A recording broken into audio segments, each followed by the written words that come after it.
On behalf of the President Sadir Japarov, a delegation of Kyrgyzstan headed by Deputy Chairman of the Security Council Talantbek Masadykov delivered a cargo of humanitarian aid to Kabul on behalf of the people of Kyrgyzstan to the people of Afghanistan. The humanitarian cargo was officially handed over the acting First Deputy Prime Minister Mullah Abdul Ghani Baradar, the newly created government of Afghanistan.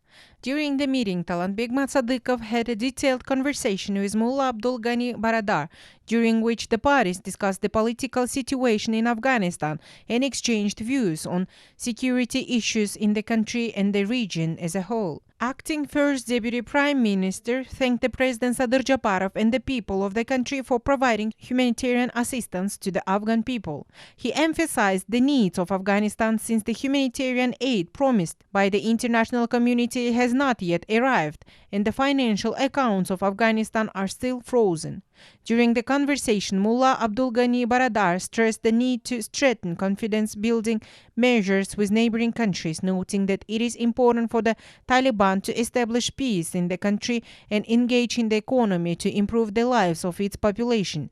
In addition, during his trip to Kabul, Talantbek Masadykov held a protocol meeting with acting Foreign Minister of Afghanistan, Amir Khan Muttaqi.